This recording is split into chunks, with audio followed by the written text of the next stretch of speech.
మృత్యువును మూటకట్టింది ఈ ట్యాంకేనా?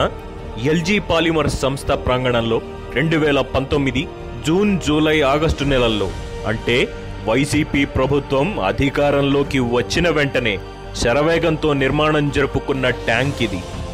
దీన్ని స్టైరీన్ మోనోమర్ ట్యాంక్ అంటారు.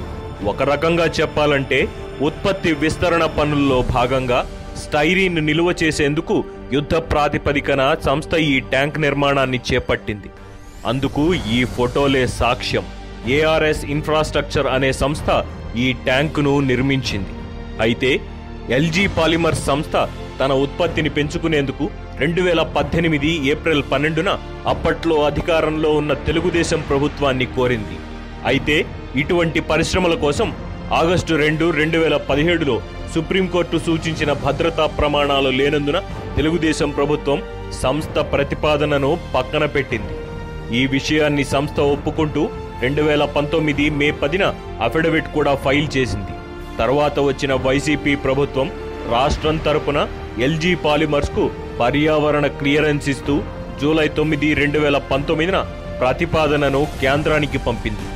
అయితే ట్యాంక్ నిర్మాణాన్ని మాత్రం సంస్థ జూన్లోనే మొదలుపెట్టింది.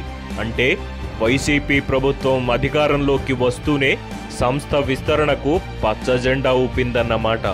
2019 ఆగస్టు 31 నాడు ట్యాంకును ప్రారంభించినట్టు తెలుస్తోంది. అంటే శరవేగంగా 3 నెలల్లో ట్యాంకు నిర్మాణం జరిగింది. నిన్నటి ఘటన విజువల్స్ చూస్తే ఈ ట్యాంకు నుండే విషవాయువు లీక్ అయినట్టు తెలుస్తోంది.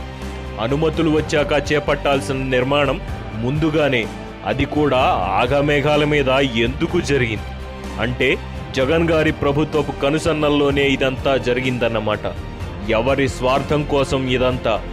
పరిశ్రమను జనావాసాల నుంచి తరలించమని ప్రజలు ఆందోళన చేస్తున్నా పరిశ్రమ మీదే ప్రభుత్వం ప్రేమ కురిపించడానికి కారణం ఏంటి? ప్రజలకు తెలియాలి.